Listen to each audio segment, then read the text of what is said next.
En una tranquila calle de un barrio residencial en Sevilla, el sol de la tarde caía suavemente sobre las persianas de una casa antigua, de esas con azulejos pintados a mano y el aroma persistente del jazmín en el aire. Dentro, la casa estaba en silencio, excepto por el tenue sonido de las páginas de un libro que se pasaban con lentitud. Marina, de 24 años, estaba sentada en un rincón del salón, con las piernas recogidas sobre el sofá y un libro de poesía entre las manos. Tenía el cabello castaño oscuro recogido en un moño suelto, y los ojos profundamente concentrados en los versos de Lorca. Era una joven reservada, de movimientos suaves y mirada discreta. Desde que su madre falleció, vivía sola con su padre, don Rafael, un hombre serio y de carácter firme, retirado de su trabajo como profesor de Historia del Arte. Ese día, don Rafael había avisado a su hija que recibiría a 3 viejos amigos de la universidad. Marina, sin darle mayor importancia, pensó en pasar la tarde en su habitación, como hacía habitualmente cuando había visitas. No se sentía cómoda entre gente, y menos aún entre desconocidos. Pero por respeto a su padre, decidió quedarse en el salón hasta que llegaran. A eso de las 7, la puerta se abrió y entraron 3 hombres. Uno era alto y delgado, con gafas oscuras y voz pausada. Otro, más corpulento, vestía una chaqueta de lino clara y reía con fuerza. El tercero era distinto. Tenía una sonrisa cálida, ojos expresivos y una manera de hablar que parecía romper silencios sin esfuerzo. Su nombre era Sergio. Marina, hija, ven a saludar, llamó don Rafael con ese tono entre amable y autoritario que usaba cuando quería que su hija se mostrara educada. Ella se acercó despacio, con pasos suaves, y saludó con un simple «buenas tardes». Los 2 primeros hombres apenas le dedicaron una sonrisa, ocupados ya en recordar viejos tiempos. Sergio, en cambio, la miró con sincero interés. «Encantado, Marina. Tu padre nos hablaba de ti cuando eras apenas una niña. Me alegra conocerte», dijo él, sin dejar de observarla, pero con respeto. Marina asintió tímidamente y volvió a su libro, sentándose un poco más lejos. Pero algo en la voz de Sergio la había sorprendido. No era como los demás. No hablaba con condescendencia, ni la ignoraba. De vez en cuando, ella levantaba la mirada y lo veía haciendo bromas suaves con los demás, pero regresando a ella con alguna pregunta, que leía, si le gustaba la poesía, si había estado alguna vez en Granada. «Nunca he ido», respondió Marina una vez, sin levantar demasiado la voz. «Deberías.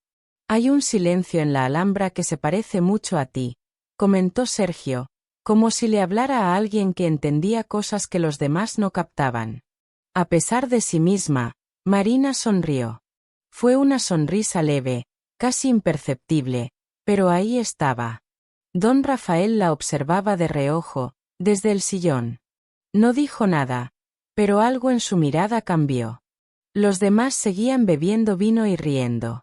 Sergio, en cambio, parecía más interesado en esa presencia tranquila y reservada que se mantenía al margen.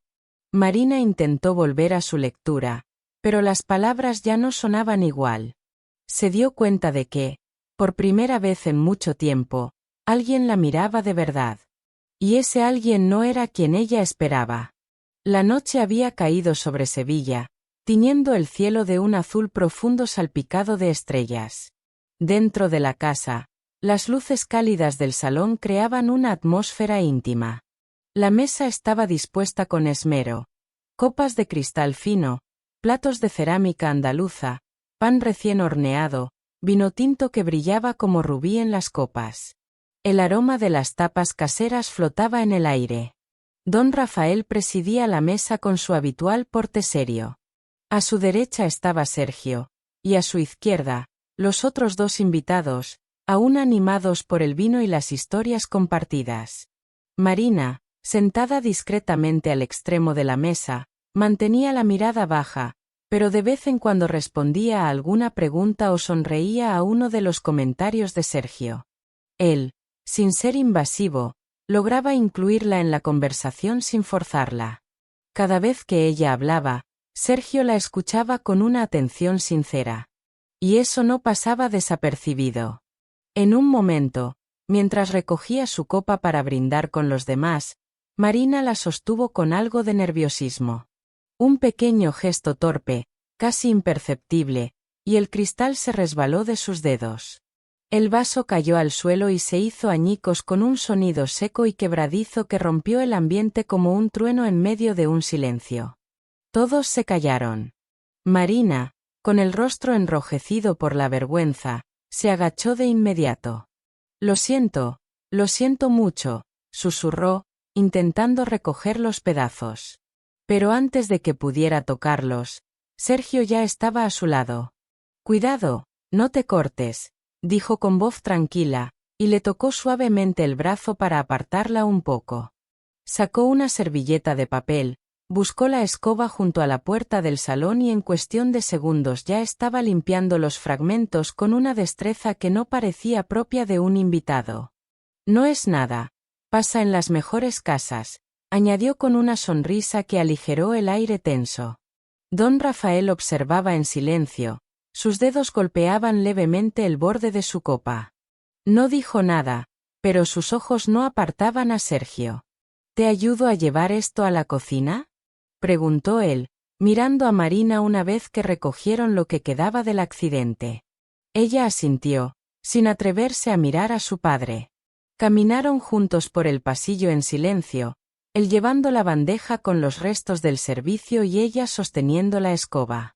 Al llegar a la cocina, Sergio dejó todo sobre la encimera, se remangó la camisa y se puso a limpiar como si fuera su propia casa. No deberías avergonzarte por un vaso roto, dijo él, sin mirarla directamente, concentrado en enjuagar los cristales. No me gusta ser el centro de atención, respondió Marina en voz baja, secando un plato con cuidado. Y, sin embargo, cuando hablas, haces que todo alrededor se detenga un poco, comentó él, esta vez mirándola de lleno. Ella bajó los ojos, sin saber qué decir. No estaba acostumbrada a recibir elogios, mucho menos de alguien tan directo pero delicado. Había en su forma de hablar una mezcla de sencillez y profundidad que la desarmaba. ¿Siempre eres así de tranquila?, preguntó él. No lo sé. Supongo que aprendí a serlo, contestó ella, con una sonrisa apenas perceptible. En ese momento, se oyó la voz de don Rafael desde el salón. Sergio, ¿nos acompañas? Vamos a servir el vino. El tono era firme, como si hubiera llegado el momento de recordarle quién era el anfitrión. Sergio miró a Marina y suspiró, como si no quisiera romper esa pequeña burbuja de intimidad. Parece que me reclaman, dijo con un guiño suave. Ella asintió, quedándose unos segundos más en la cocina, de espaldas a la puerta, con las manos apoyadas sobre la encimera. Cuando regresó al salón, su padre la miró de una forma que no había sentido en años. No era desaprobación directa, pero sí una advertencia silenciosa. Como si un límite invisible se hubiese cruzado. La cocina permanecía en silencio, salvo por el leve goteo del grifo y el sonido lejano de voces en el salón. Marina se movía con gestos suaves, casi mecánicos, secando los platos con cuidado. Sergio, a su lado, parecía no tener prisa por regresar con los demás. Había algo en su presencia que no exigía palabras, solo compañía. Aquel instante, tan simple, parecía fuera del tiempo. Pero entonces llegó la voz de don Rafael. Sergio, ¿vas a quedarte a vivir en la cocina o piensas volver? El tono no dejaba espacio para confusión. No era una broma, ni siquiera una indirecta. Era una orden envuelta en cortesía. Sergio miró a Marina con una leve sonrisa, más triste que alegre. Creo que mi anfitrión empieza a impacientarse, dijo en voz baja. Ella asintió, sin saber cómo responder. Lo observó marcharse, llevándose con él la calidez del momento. Cuando volvió al salón, notó cómo el ambiente había cambiado.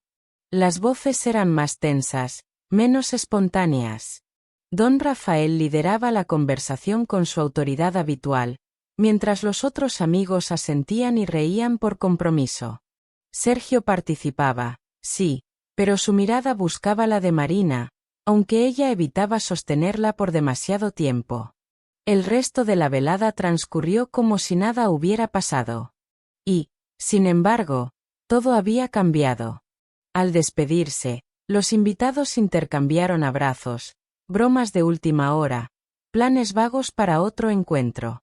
Marina los acompañó hasta la puerta. Sergio fue el último en salir. Se detuvo un momento frente a ella, sin palabras ensayadas. Gracias por la conversación, y por hacer que este día fuera diferente, le dijo con sinceridad. Gracias a ti por escuchar, respondió ella. Y entonces se fue. Nada más. Ningún gesto fuera de lugar. Solo un silencio cargado de algo que no sabían nombrar. Cuando cerró la puerta, Marina sintió que la casa entera volvía a su ritmo habitual. Silenciosa. Ordenada. Predecible. Ha sido demasiado accesible esta noche, dijo don Rafael desde el pasillo. Ella se giró, con el rostro sereno, pero la voz temblorosa. Solo he sido yo misma. Él no respondió. La miró unos segundos, como si intentara entender algo que escapaba a su lógica, y luego desapareció por el pasillo. Marina subió a su habitación. Se sentó junto a la ventana abierta, observando las luces de la calle. Sentía dentro de sí una mezcla de inquietud y claridad. No era amor lo que había descubierto esa noche. Era algo más silencioso. El deseo de ser vista, de ser comprendida. Por primera vez, alguien la había escuchado sin juzgarla. Y ahora debía elegir entre seguir obedeciendo las expectativas que su padre había marcado, o comenzar a descubrir qué quería realmente. El viento nocturno movía las cortinas como si susurrara algo. Un cambio. Una decisión aún no tomada. Y quizás, una historia que apenas comenzaba. Nos alegra tenerte en el canal Pecado y Susurros. Suscríbete, dale like y descubre muchas más historias románticas.